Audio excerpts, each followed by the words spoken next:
Welcome back to Chandu Omkar vlogs. ಎಲ್ಲರೂ ಹೇಗಿದ್ದೀರಾ? I hope ಎಲ್ಲರೂ ಚೆನ್ನಾಗಿದ್ದೀರಾ ಅಂತ ಭಾವಿಸ್ತಾ ನಾನು ಕೂಡ ತುಂಬಾ ಚೆನ್ನಾಗಿದ್ದೀನಿ.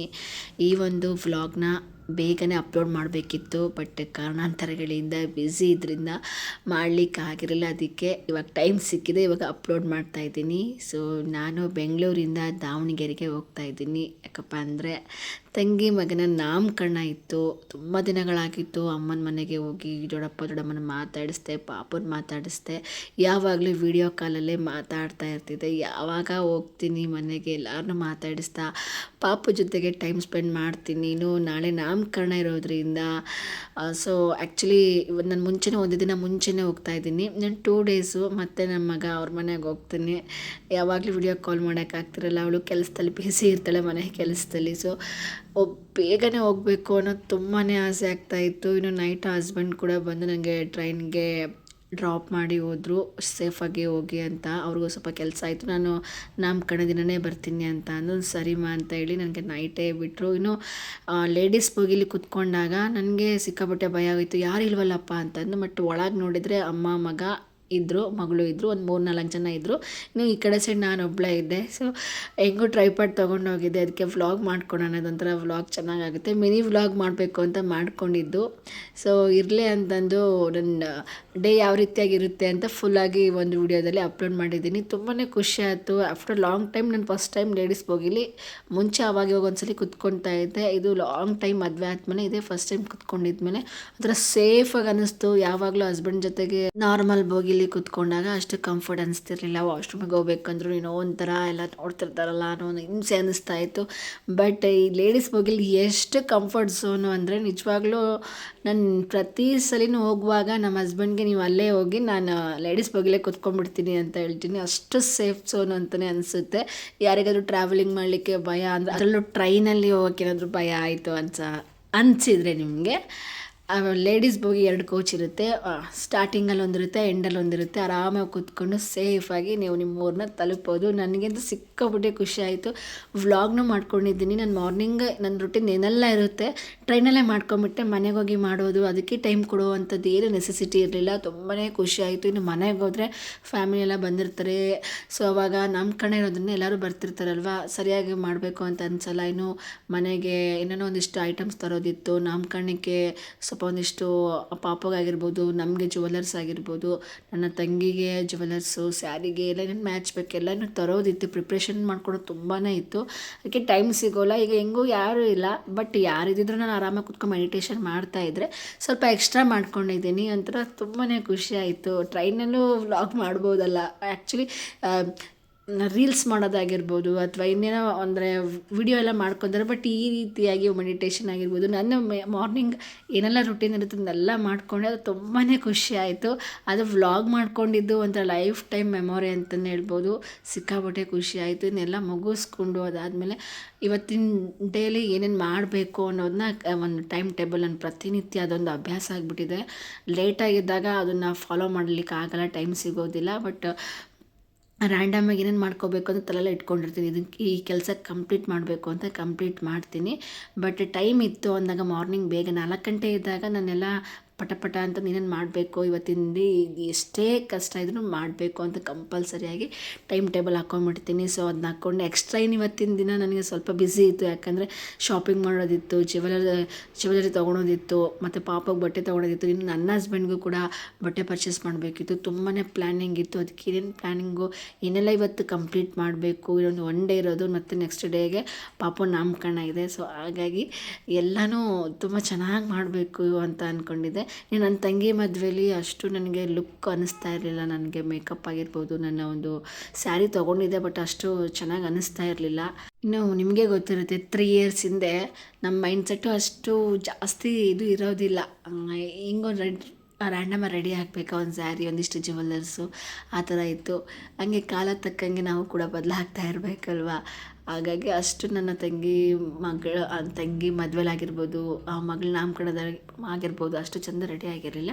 ಅದಕ್ಕೆ ಪಾಪು ನನ್ನ ಮಗನ ನಾಮಕರಣದಲ್ಲಿ ಸ್ವಲ್ಪ ಚೆನ್ನಾಗಿ ರೆಡಿ ಆಗೋಣ ಅಂತ ಅಂದ್ಕೊಂಡು ಎಲ್ಲನೂ ಏನೇನು ಮಾಡಬೇಕು ಅಂತೆಲ್ಲ ಟೈಮ್ ಟೇಬಲ್ ಬರ್ಕೊಂಡು ಅದು ಎಲ್ಲನೂ ಕಂಪ್ಲೀಟ್ ಆದಮೇಲೆ ಮೆಡಿಟೇಷನ್ ಆಗಿರ್ಬೋದು, ಟೈಮ್ ಟೇಬಲ್ ಆಗಿರ್ಬೋದು, ವಾಕಿಂಗ್ ಎಲ್ಲನೂ ಕಂಪ್ಲೀಟ್ ಆದಮೇಲೆ ಸೊ ಹಾಗೇನು ಟೈಮ್ ಇತ್ತಲ್ವ, ಇನ್ನು ರೀಚ್ ಆಗೋಕ್ಕೆ ಇನ್ನೂ 1 ಅವರ್ ಇತ್ತು. ಅದಕ್ಕೋಸ್ಕರನೇ ದೇವ್ರ ಸಾಂಗ್ ಆಗಿರ್ಬೋದು, ಗ್ರೀನ್ ತಾರ ಮಂತ್ರ ಆಗಿರ್ಬೋದು ಕೇಳ್ತಾ ಹೋದೆ. ನಿಜವಾಗ್ಲೂ ಗ್ರೀನ್ ತಾರ ಮಂತ್ರ ನೀವು ಕೇಳಿ, ನಿಮ್ಮಲ್ಲಿ ಎಷ್ಟು ಚೇಂಜಸ್ ಆಗುತ್ತೆ, ಮನಿ ಫ್ಲೋ ಆಗುವಂಥದ್ದಾಗಿರ್ಬೋದು, ಅಥವಾ ಏನೇ ನಿಮಗೆ ತುಂಬ ಕ್ರಿಟಿಕಲ್ ಕಂಡೀಷನ್ ಇದ್ದಾಗ ನಿಮಗೆ ಗ್ರೀನ್ ತಾರ ಮಂತ್ರ ಕೇಳೋದ್ರಿಂದ ನಿಮಗೆ ಹಣದ ಅರಿವು ಕೂಡ, ಫ್ಲೋ ಕೂಡ, ಒಂದು ಮನಿ ಫ್ಲೋ ಅಂತಾರಲ್ವ ಅದು ಹೆಚ್ಚಾಗುವಂಥ ಸಾಧ್ಯತೆ ಇದೆ.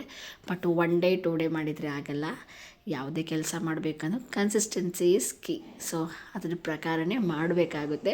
ಸೊ ನನಗೆ ಆಗ್ತಾ ಇರುವಂಥ ಕೆಲವೊಂದು ರಿಸಲ್ಟ್ಗಳು ನಾನು ನಿಮಗೆ ತಿಳಿಸ್ಕೊಡ್ತಾ ಇದ್ದೀನಿ ಒಂದೊಂದು ವಿಚಾರದ ಬಗ್ಗೆ. ಅಥವಾ ಆ ಒಂದು ಸಮಯದಲ್ಲಿ ಏನಾದರೂ ಆ ಥರ ಮಾತಾಡಬೇಕು, ಆ ವಿಚಾರ ಬಂದಾಗ ಆ ವಿಷಯಕ್ಕೆ ತಕ್ಕಂಗೆ ನಾನು ಮಾತಾಡ್ತೀನಿ.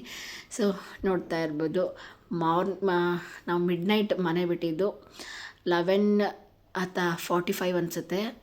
ಮತ್ತು ಬಂದು ರೀಚ್ ಆಗೋಷ್ಟಿಗೆ ನಾನು ಆ್ಯಕ್ಚುಲಿ ಟ್ರೈನೇ ಹೋಗ್ಬಿಟ್ಟಿರುತ್ತೆ ಅಂದ್ಕೊಂಡಿದ್ದು. ತುಂಬ ಮುಂದೆ ಬಂದು ನಿಂತ್ಕೊಂಡಿತ್ತು ಟ್ರೈನು. ನಮ್ಮ ಹಸ್ಬೆಂಡು ಹೋಗ್ಬಿಡ್ತಲ್ಲಮ್ಮ ಅಂತೆಲ್ಲ ಹೇಳ್ತಿದ್ರು. ನಾನು ಬೇರೆ ಬಸ್ಸಿಗೆ ಹೋಗೋಣ ಅಂತಂದರೆ ವೋಟ್ರ್ ID ಕೂಡ ತಗೊಂಡು ಬಂದಿರಲಿಲ್ಲ. ನನಗೆ ಅದೊಂದು ಟೆನ್ಷನ್ ಇತ್ತು.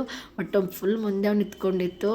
ಸೊ ಬಂದುಬಿಟ್ಟು ಸೇಫಾಗಿ ಹೋಗು ಅಂತ ಹೇಳಿದರು. ಸರಿಮಾ ಅಂತೇಳಿ ಸೊ ಮಾರ್ನಿಂಗ್ ರುಟೀನ್ ಮುಗಿಸ್ಕೊಂಡು ದಾವಣಗೆರೆ ರೀಚ್ ಆಗೋಷ್ಟಿಗೆ 6:30 ಆಗೋಯ್ತು. ಅಲ್ಲಿ ರೈಲ್ವೆ ಸ್ಟೇಷನ್ ಕೂಡ ನನ್ನ ತಂಗಿ ಬಂದಿದ್ದು, ತಂಗಿ ಜೊತೆಗೆ ಮಗಳು ಬಂದಿದ್ದು. ಸೊ ಇಬ್ಬರು ಕೂಡ 3 ಜೊತೆಗೂಡಿ ಬಂದ್ವಿ ಮನೆಗೆ. ಅಮ್ಮ ಕೂಡ ಫುಲ್ ಬ್ಯುಸಿಯಾಗಿದ್ದರೆ, ನಮ್ಮ ದೊಡ್ಡಮ್ಮ ಇವರು, ಅಮ್ಮನ ಅಕ್ಕ ಅವರು. ಸೊ ಆ್ಯಕ್ಚುಲಿ ಫಸ್ಟ್ ಬಂದ ತಕ್ಷಣ ಮನೆ ನೋಡಬೇಕು ಅಂತ ತುಂಬಾ ಕ್ಯೂರಿಯಸ್ ಅನ್ನಿಸ್ತು. ಮನೆ ಯಾವ ಥರ ಇದೆ ಏನು ಅಂತೆಲ್ಲ. ಫಸ್ಟ್ ಟೈಮ್ ಬಂದಿದ್ದು, ಯಾಕಂದರೆ ಮನೆ ಚೇಂಜ್ ಮಾಡಿದರು. ಅಲ್ಲಿ ಸ್ವಲ್ಪ ಬಿಸಿಲು ಜಾಸ್ತಿ ಇತ್ತು ಅಂತೆಲ್ಲ ಹೇಳಿ. ಇವಾಗ ಸ್ವಲ್ಪ ಮಳೆ ಬರ್ತಾ ಇದೆ, ಆವಾಗ ಸ್ವಲ್ಪ ಶೆಕೆ ಆಗ್ತಾಯಿತ್ತು. ಮತ್ತು ನೀರು ಸರಿಯಾಗಿ ನೀರು ಬರ್ತಾಯಿತ್ತು, ನೀರಿನ ಸಮಸ್ಯೆ ಇರಲಿಲ್ಲ. ಆದರೆ ನಲ್ಲಿಗಳಲ್ಲಿ ನೀರು ಸರಿಯಾಗಿ ಬರ್ತಾ ಇಲ್ಲ ಅನ್ನೋ ರೀಸನ್ಗೋಸ್ಕರ ಸ್ವಲ್ಪ ಮನೆ ಹುಡುಕಿದ್ದು ನನ್ನ ತಂಗಿ. ಬಟ್ ಕೊನೆಗೆ ಮನೆ ಸಿಕ್ತು. ಬಟ್ ನನಗೂ ಅಷ್ಟು ಇಷ್ಟ ಆಗಿರಲಿಲ್ಲ.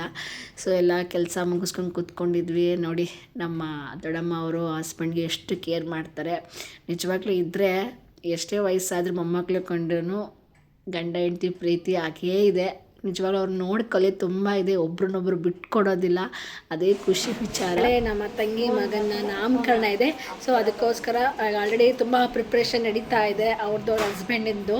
ಸೊ ಈಗ ನಾವು ಕೂಡ ಒಂದಿಷ್ಟು ಐಟಮ್ಸು ತರೋದು ಬ್ಯಾಲೆನ್ಸ್ ಇತ್ತು, ಅದಕ್ಕೆ ತೊಗೊಂಬರ್ಲಿಕ್ಕೆ ಹೋಗ್ತಾ ಇದ್ದೀವಿ. ನಾವು ಕೂಡ ಫೇಸ್ ಇದು ಐಬ್ರೋ ಆಗಿರ್ಬೋದು, ಫೇಶಿಯಲ್ ಎಲ್ಲ ಮಾಡಿಸ್ಬೇಕು ಅಂತ ಅಂದ್ಕೊಂಡಿದ್ವಿ. ಬಟ್ ನೋಡೋಣ ಏನೇನು ಆಗುತ್ತೆ ಏನೋ ಅಂತಂದು.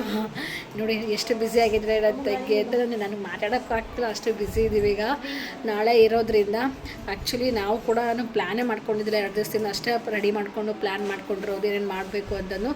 ಸೀರೆ ಕೂಡ ನಾನು ಹೊಸತ್ತು ತೊಗೊಂಡು ಆಲ್ರೆಡಿ ನಮ್ಮ ಅತ್ತಿಗೆಯವರು ಮನೆ ಓಪನಿಂಗ್ ಅಂತ ತಂದಿದ್ರು, ಅದನ್ನೇ ಉಟ್ಕೋಬೇಕು ಅಂತ ತುಂಬ ಆಸೆ ಇತ್ತು. ಬಟ್ ಅದು ಅಂದರೆ ಮದುವೆಗೆಲ್ಲ ಚೆನ್ನಾಗಿ, ರಿಸೆಪ್ಷನ್ಗೆಲ್ಲ ತುಂಬ ಲುಕ್ ಇದೆ. ಬಟ್ ಇದು ನಾಮಕರಣಕ್ಕೆ ಅಷ್ಟು ಸೂಟಲ್ಲ ಅಂತೇಳಿ ಬೇಡ ಅಂತ ಅಂದ್ಕೊಂಡೆ.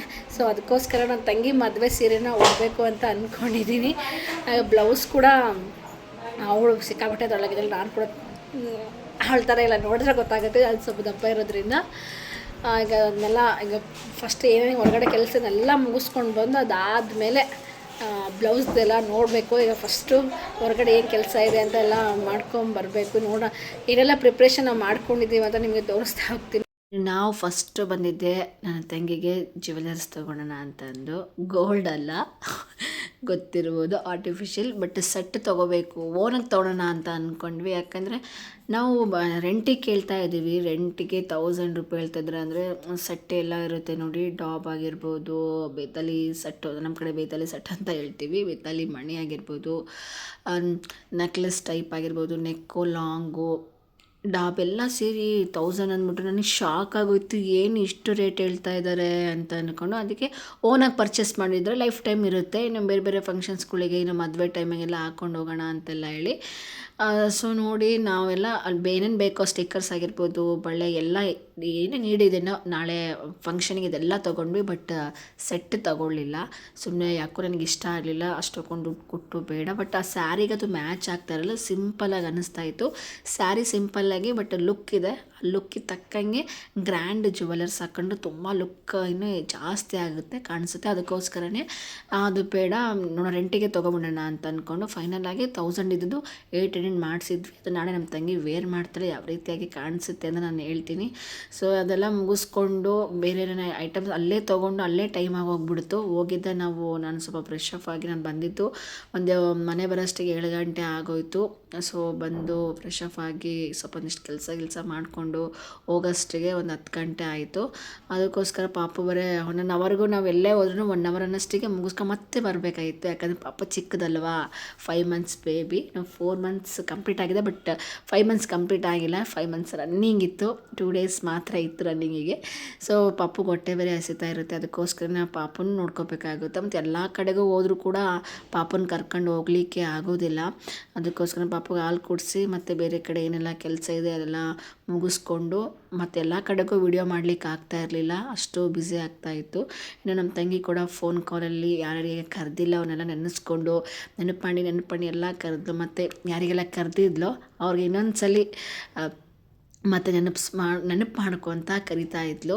ಸೊ ನಾನು ಕೂಡ ಸೀರೆ ಎಲ್ಲ ತೊಗೊಂಬಂದು ಇಟ್ಟಿದ್ಲು. ನಾನು ಹೇಳಿದ್ದೆ ಈ ಥರ ನಿನ್ನ ಸೀರೆ ಉಟ್ಕೊತೀನಿ ಅಂತ ಹೇಳಿದ್ದೆ, ಆವಾಗಲೇ ಹೇಳ್ದಂಗೆ ಸರಿ ಅಂತೇಳಿ ಎಲ್ಲ ತೊಗೊಂಬಂದಿದ್ಲು. ಅದಾದಮೇಲೆ ಪೂಜೆಗೆ ಈ ಒಂದು ಸ್ಯಾರಿ ನನ್ನ ತಂಗಿ ವೇರ್ ಮಾಡ್ತೀನಿ ಅಂದರೆ ತುಂಬ ಚೆನ್ನಾಗಿದೆ ಅಂತೆಲ್ಲ ಹೇಳಿದೆ. ಸರಿ ಅಂತೆಲ್ಲ ಅದಕ್ಕೆ ಸೆಟ್ ಮಾಡಿ ಒಂದು ಬ್ಲೌಸ್ ಕೂಡ ನಾನು ರೆಡಿ ಮಾಡಿಟ್ಟಿದ್ದೆ.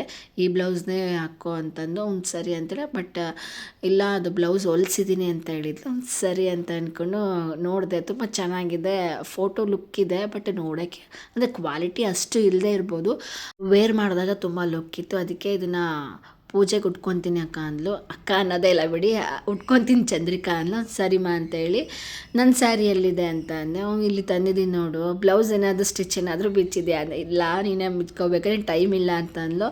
ಇನ್ನು ಸ್ಟಾರ್ಟಿಂಗ್ ನೋಡಿದೆ, ಸ್ಯಾರಿ ತುಂಬ ಇಷ್ಟ ಆಗೋಯಿತು. ನಮ್ಮ ಹಸ್ಬೆಂಡು ಅಂತ ಇದ್ರು, ಅವ್ರಿಗೆ ವಿಡಿಯೋ ಕಾಲ್ ಮಾಡಿಲ್ಲ ನಾನು ತೋರಿಸಿದ್ದೆ.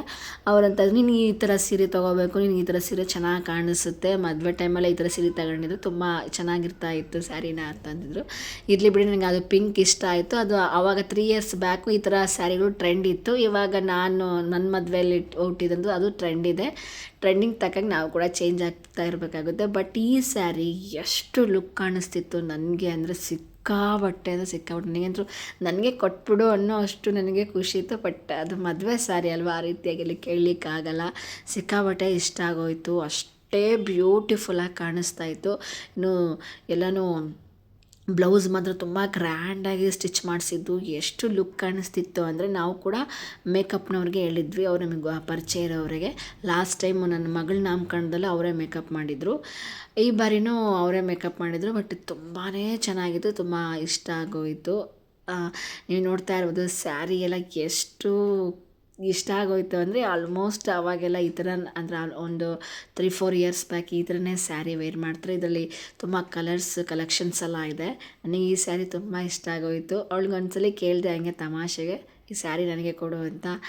ಹೆಂಗೆ ಕೊಡಲಿಕ್ಕಾಗುತ್ತೆ, ಮದುವೆ ಸ್ಯಾರಿ ಇದು, ಬೇಕಾದರೆ ಕೇಳು ಉಟ್ಕೊಳ್ಳಿಕ್ಕೆ ಕೊಡ್ತೀನಿ, ಮತ್ತು ಹೇಗೆ ಕೊಡಲಿಕ್ಕಾಗುತ್ತೆ ಅಂದು. ಸರಿ ಬಿಡು ತಮಾಷೆ ಕೇಳಿದ್ದು ಅಂತೆಲ್ಲ ಹೇಳಿದೆ. ಬಟ್ ನಾನು ಹಾಗೆ ನೋಡಿರಲಿಲ್ಲ, ಮದುವೆ ಟೈಮಲ್ಲಿ ಅವಳು ಹುಟ್ಟಿದ್ದು, ಅದಾದಮೇಲೆ ಬೇರೆ ಯಾವುದೋ ಫಂಕ್ಷನ್ ಹುಟ್ಟಿದ್ಲು, ನಾನು ನೋಡಿರಲಿಲ್ಲ. ಬಟ್ ಮದುವೆ ಟೈಮಲ್ಲಿ ಮಾತ್ರ ನೋಡಿದ್ದು. ಅದಾದಮೇಲೆ ಅವತ್ತೇ ಡೈರೆಕ್ಟಾಗಿ ನೋಡಿದ್ದೆ ನಾನು. ಸಿಕ್ಕಾಪಟ್ಟೆ ಖುಷಿಯಾಗೋಯಿತು. ಅಮ್ಮ ತುಂಬ ಚೆನ್ನಾಗಿದೆ, ನನಗೆ ಈ ಬ್ಲೌಸ್ ಬಿಚ್ಚಲಿಕ್ಕೆ ನನಗೆ ಟೈಮ್ ಇಲ್ಲ, ನೀನೇ ನನಗೆ ಸ್ಟಿಚ್ ಎಲ್ಲ ಬಿಚ್ಕೊಡು, ಏನಾದರೂ ಫುಲ್ ಸ್ಟಿಚ್ ಓಪನ್ ಆಯಿತು ಅಂದರೆ ಅದನ್ನು ಹೇಳು, ನಾನು ಬೇಕಾದರೆ ಮನೆಯಲ್ಲಿ ರಾಟಿ ಇತ್ತು ಅದನ್ನು ನಾನು ಸ್ಟಿಚ್ ಮಾಡ್ಕೊತೀನಿ ಅಂತ ಹೇಳಿದೆ. ಅಂತೇಳಿ. ಬಟ್ ಬ್ಲೌಸ್ ಗ್ರ್ಯಾಂಡ್ ಇರೋದ್ರಿಂದ ಸ್ಟಿಚ್ ಬಿಚ್ಚೋದು ತುಂಬಾ ಕಷ್ಟ ಆಗ್ತಿತ್ತು. ಎಲ್ಲಿ ಆ ವರ್ಕ್ ಮಾಡಿರೋ ಡಿಸೈನಲ್ಲಿ ಎಲ್ಲಿ ಕಿತ್ಕೊಂಡ್ಬರುತ್ತೆ ಅಂತೆಲ್ಲ ನನಗೆ ಮೊದಲೇ ಅವೆಲ್ಲ ಗುಂಡಿ ಇದೆ, ಅದು ಏನಂತ ನನಗೆ ಗೊತ್ತಾಗ್ತಿಲ್ಲ. ಅದನ್ನೆಲ್ಲ ಬಿಚ್ಚಲಿಕ್ಕೆ ತುಂಬ ಕಷ್ಟ ಆಗ್ತಿತ್ತು. ಹುಷಾರಾಗಿ ಬಿಚ್ತಾ ಇದ್ದ. ಅಮ್ಮ ನನ್ನ ಕೈಯಲ್ಲಿ ಆಗ್ತಾಯಿಲ್ಲ, ಟೈಮ್ ಕೂಡ ಇಲ್ಲ, ನೀನೇ ಬಿಚ್ಚಿಬಿಡು ಅಂತಂತೆಲ್ಲ ನಾನು ದೊಡ್ಡಮ್ಮಗೆ ಹೇಳ್ತಾಯಿದ್ದೆ. ನಮ್ಮ ದೊಡ್ಡಮ್ಮ ಸರಿ ಅಮ್ಮ ಬಿಚ್ಕೊಡ್ತೀನಿ ಅಂತೆಲ್ಲ ಹೇಳ್ತಾಯಿದ್ರು. ಇನ್ನು ಅದಾದಮೇಲೆ ಊಟ ಗೀಟ ಎಲ್ಲ ಮುಗಿಸ್ಕೊಂಡು ಪಾಪು ಜೊತೆಗೆ ಟೈಮ್ ಕಳೀತಾ ಇದ್ದೀವಿ. ಮನೆಗೆ ಅಣ್ಣನ ಮಕ್ಕಳು ಎಲ್ಲರೂ ಬಂದಿದ್ದರು, ನನ್ನ ಸೊಸೆಯಂದರು. ನಾಳೆ ಹೋಗ್ತಾ ಇದ್ದಾನಲ್ವ, ನಾಮಕರಣ ಮುಗಿಸ್ಕೊಂಡು ಹಂಗೆ ಕಳಿಸ್ಕೊಡ್ತಾರೆ ನಮ್ಮ ಮನೆ ಕಡೆಗೆ. ಒಬ್ಬೊಬ್ಬರ ಕಡೆಗೆ ಒಂದೊಂಥರ ಸಂಪ್ರದಾಯ. ಅದಕ್ಕೆ ಈ ಸಲ ಮತ್ತೆ ಬೇರೆ ಕಡೆಗೆ ಹೋಗ್ಬೇಕಿತ್ತು, ಮಾರ್ಕೆಟಿಗೆ ಹೋಗ್ಬೇಕಿತ್ತು. ಅದಕ್ಕೋಸ್ಕರನೇ ಮತ್ತೆ ಮಾರ್ನಿಂಗ್ ಪಾಪನ ಬಿಟ್ಟೋಗಿದ್ವಿ.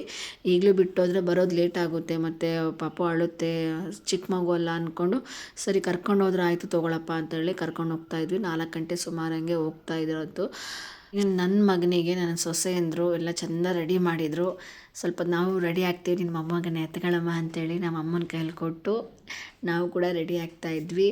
ಅದನ್ನು ನನ್ನ ಸಣ್ಣ ಸೊಸೆ ಅಂತೂ ನನ್ನ ಮಗನ ಬಿಡ್ತಾನೆ ಇಲ್ಲ, ನಾನು ಎತ್ಕೊತೀನಿ ಕೊಡಜ್ಜಿ ಅಂತೆಲ್ಲ ಹೇಳ್ತಾಯಿದ್ಲು.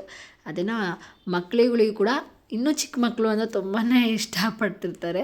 ಇನ್ನು ಪಾಪುನ ಕರ್ಕೊಂಡು ನಾವು ರೆಡಿ ಆಗಿಬಿಟ್ಟು ಮಾರ್ಕೆಟ್ಗೆ ಹೋದ್ವಿ. ಅಲ್ಲಿ ಸ್ಲಿಪ್ಪರ್ ಕಲೆಕ್ಷನ್ಸ್ ಸಿಕ್ಕಾಬಟ್ಟೆ ಇತ್ತು ಮಾರ್ಕೆಟಲ್ಲಿ, ಅಂದರೆ ರೈಲ್ವೆ ಸ್ಟೇಷನ್ ಸೈಡ್ಗೆ ಲೆಫ್ಟ್ ಸೈಡಲ್ಲಿ ಸಿಕ್ಕಾಬಟ್ಟೆ ಕಲೆಕ್ಷನ್ಸ್ ಇದೆ.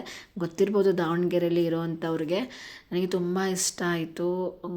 AVK ಕಾಲೇಜ್ ಫ್ರಂಟ್ ಸೈಡ್, ಅಂದರೆ ಹೈಸ್ಕೂಲ್ ಫೀಲ್ಡ್ ಅಂತ ಇದೆ, ಹೈಸ್ಕೂಲ್ ಫೀಲ್ಡ್ ಮುಂದೆ. ಸೊ ನೋಡ್ತಾ ಕಲೆಕ್ಷನ್ ಸಿಕ್ಕಾಬಿಟ್ಟೆ ಒಂದು 3-4 ಕಡೆ ನೋಡಿದ್ವಿ. ಬಟ್ ಈ ಕಡೆ ಬಂದು ನೋಡಿದಾಗ ಇದು ನನಗೆ ಈ ಒಂದು ಶಾಪಲ್ಲಿ ಸ್ಲಿಪ್ಪರ್ಸ್ ಕಲೆಕ್ಷನ್ಸ್ ತುಂಬ ಚೆನ್ನಾಗಿದೆ ಅಂತೇಳಿ ನನ್ನ ತಂಗಿಗೂ ಸೆಲೆಕ್ಷನ್ ಮಾಡಿ ಮಗಳಿಗೂ ಗುಂಡುಗೂ ಸೆಲೆಕ್ಷನ್ ಮಾಡಿಕೊಂಡು ಬರ್ತಾಯಿದ್ವಿ. ಫೈನಲ್ ನನಗೂ ಯಾಕೋ ಒಂದು ಜೊತೆ ತೊಗೋಬೇಕು ಅಂತ ಅನಿಸ್ತು. ನಾನು ಕೂಡ ತೊಗೊಂಡು ಸೀದಾ ಬಂದಿದ್ದೆ ಬಟ್ಟೆ ಶಾಪ್ಗೆ. ನಮ್ಮ ತಂಗಿಯವರು ಯಾವಾಗಲೂ ಇಲ್ಲೇ ಶಾಪ್ ಮಾಡೋದು, ಅವ್ರ ಹಸ್ಬೆಂಡ್ಗೆ ಇಲ್ಲಿ ಚೆನ್ನಾಗಿದೆ ಕಲೆಕ್ಷನ್ಸ್ ಎಲ್ಲ ನೋಡು ಅಂತ ಹೇಳಿದರು. ಸರಿ ಅಂದ್ಕೊಂಡು ತೊಗೊಂಡೆ. ನಾರ್ಮಲಾಗಿ L size shirt, 30 size pant, 30 or 32 ತೊಗೊಂಡ್ವಿ. ಆದರೆ ನಮ್ಮ ಹಸ್ಬೆಂಡ್ ನೆಕ್ಸ್ಟ್ ಡೇ ಬಂದಾಗ ಅವರು ಕೂಡ ಪ್ಲ್ಯಾನ್ ಮಾಡ್ಕೊಂಡು ಬೆಂಗಳೂರಲ್ಲೇ ತೊಗೊಂಬಂದಿದ್ದಾರೆ ಹೊಸದು. ಬಟ್ ನಾನು ಇದನ್ನು ಸದ್ಯ ಅವ್ರು ತೊಗೊಂಬಂದಿದ್ದೇ ಒಳ್ಳೇದಾಯಿತು. ಬಟ್ ಇವ್ರಿಗೆ ಆಗ್ತಾನೇ ಇರಲಿಲ್ಲ ಸೈಜು. ಯಾಕಂದರೆ ಒಂದು M, S ಎಲ್ಲ ಮಿಕ್ಸ್ಡ್ ಸೈಜಲ್ಲಿ ಹೆಂಗಾಗ್ಬಿಡುತ್ತೆ ಅಂದರೆ ಸೈಜೇ ಸರಿಯಾಗಿರೋದಿಲ್ಲ. ವೇರ್ ಮಾಡಿ ನೋಡಿದಾಗೆ ಗೊತ್ತಾಗೋದು. ಬಟ್ ನನಗೆ ತೊಗೊಂಡು ಬೇಜಾರಾಗೋಗ್ಬಿಡ್ತು. ಇನ್ನು ಅಲ್ಲಿ ಮುಗಿಸ್ಕೊಂಡು ಸ್ವಲ್ಪ ಸ್ನ್ಯಾಕ್ಸ್ ತಿನ್ಕೊಂಡು ಹೋದ್ವಿ. ನನ್ನ ಮಗುನ ಎತ್ಕೊಂಡಿದ್ದರಿಂದ ನನ್ನ ತಂಗಿನೇ ತಿನ್ನಿಸಿದ್ಲು. ಸೊ ಅದಾದಮೇಲೆ ಎಲ್ಲನೂ ಅಂದ್ಕೊಂಡಿದ್ದೆಲ್ಲನೂ ಟೈಮ್ ಟೇಬಲಲ್ಲಿ ಮಾರ್ನಿಂಗ್ ಏನೇನು ಹಾಕ್ಕೊಂಡು ಎಲ್ಲನೂ ಮುಗೀತು. ಸೊ ಮನೆ ಕೂಡ ನೋಡೋಕ್ಕೆ ಬಂದ್ವಿ. ನನಗೆ ಆ ಮನೆ ಈಗ ಪ್ರೆಸೆಂಟ್ ದೊಡ್ಡಮ್ಮರು ಇರೋವಂಥ ಮನೆ ಇಷ್ಟ ಆಗಿರಲಿಲ್ಲ. ಸೊ ಯಾಕೋ ಬೇಜಾರು, ಎಲ್ಲ ಬಟ್ಟೆಗಳಾಗಿರ್ಬೋದು ಒಂದು ಐಡಿಯಾ ಪ್ರಕಾರವಾಗಿ ಆ ಮನೆಯೇ ಕಟ್ಟಿರಲಿಲ್ಲ. ಅದಕ್ಕೋಸ್ಕರ ನೋಡೋಣ ಅಂದ್ಕೊಂಡು ನನ್ನ ತಂಗಿ ಕೂಡ ಫೇಸ್ಬುಕ್ಕಲ್ಲಿ ನೋಡಿದ್ಲಂತೆ. ಸೊ ಅವ್ರು ಕಾಂಟ್ಯಾಕ್ಟ್ ಮಾಡಿಬಿಟ್ಟು ಇಲ್ಲಿ ಬಂದ್ವಿ. ಎಷ್ಟು ಚೆನ್ನಾಗಿತ್ತು ಮನೆ ಅಂದರೆ ನಿಜವಾಗ್ಲೂ. ಇದೇನಾದ್ರು ಬೆಂಗಳೂರಲ್ಲಿ ಇದ್ಬಿಟ್ಟಿದ್ರೆ ನಾನು ಫಸ್ಟ್ ಈ ಮನೆಗೆ ಹೋಗ್ಬಿಡ್ತಿದ್ದೆ. ದಾವಣಗೆರೆ ಏನಾದರೂ ನಾನು ಇದ್ದಿದ್ರೆ ದಾವಣಗೆರೆಗೆ ಹೋಗ್ತಾಯಿದ್ದೆ. ತುಂಬಾ ಸಖತ್ತಾಗಿದೆ ಮನೆ ಮಾತ್ರ. ನನಗೆ ಅದ್ರ ಬಗ್ಗೆ ಹೇಳಲಿಕ್ಕೆ ಆಗಲ್ಲ, ಅಷ್ಟು ಇಷ್ಟ ಆಗೋಯಿತು. ಮನೆ ಬಾಡಿಗೆ ಕೂಡ 8,000 ಕೊಡ್ಬೋದಲ್ವ. ಮನೆ ನೋಡೋದೆಲ್ಲ ಮುಗಿಸ್ಕೊಂಡು ಅಲ್ಲಿ ಅತ್ತಿಗೆ ಮನೆ ಇತ್ತು, ಅವ್ರ ಮನೆಗೆ ಹೋಗಿ ಅವರು ಕೂಡ ನನ್ನ ಮಗನ ಜೊತೆಗೆ ಅವ್ರ ಅಳಿಯನ ಜೊತೆ ಟೈಮ್ ಸ್ಪೆಂಡ್ ಮಾಡ್ತಾ ಇದ್ದಾರೆ. ಸೊ ನಾವು ಕೂಡ ಐಬ್ರೋ ಮಾಡಿಸ್ಕೊಬರ್ಬೇಕಿತ್ತು, ಫೇಶಿಯಲ್ ಮಾಡಿಸ್ಕೊಬರ್ಬೇಕಿತ್ತು. ಅದು ಕೂಡ ಇಲ್ಲೇ ಪಾಪನ ಮನೆಗೆ ಬಿಟ್ಟು ಹೋಗಿ ಮುಗಿಸ್ಕೊಂಡು ಬಂದು ಅತ್ತಿಗೆ ಕೂಡ ಅಡುಗೆ ಮಾಡಿದರು. ಊಟ ಮಾಡಿ ಸೊ ಟೈಮ್ ಬೇರೆ ಆಗೋಗ್ಬಿಟ್ಟಿತ್ತು 11:30. ಸೊ ನೀನೇನು ಬರೋದು ಬೇಡಪ್ಪ, ಇಲ್ಲೇರು ನಾನು ಹೋಗ್ತೀನಿ ಅಂತಂದೇಳಿ ಅವ್ರ ಜೊತೆ ಸ್ವಲ್ಪ ಮಾತಾಡ್ತಾ ಕೂತ್ಕೊಂಡು ನಾನು ಹೊರಟೆ ಮನೆಗೆ. ಸೊ ಇದು ನಮ್ಮ ಮನೆಯ ಮಗನ ನಾಮಕರಣದ ಪ್ರಿಪ್ರೇಷನ್ ವ್ಲಾಗ್ ಇದಾಗಿತ್ತು. ನಾಳೆ ನಾಮಕರಣ ಯಾವ ರೀತಿ ಆಗುತ್ತೆ ಅಂತ ನಾನು ಕ್ಯೂರಿಯಸ್ ಇಂದ ಕಾಯ್ತಾ ಇದ್ದೀನಿ. ಸೊ ಯಾರೆಲ್ಲ ಈ ಒಂದು ವಿಡಿಯೋನ ಫುಲ್ ಆಗಿ ವಾಚ್ ಮಾಡಿದ್ರು ಅವರಿಗೆಲ್ಲ thank you so much. Love you all. Take care. Bye bye.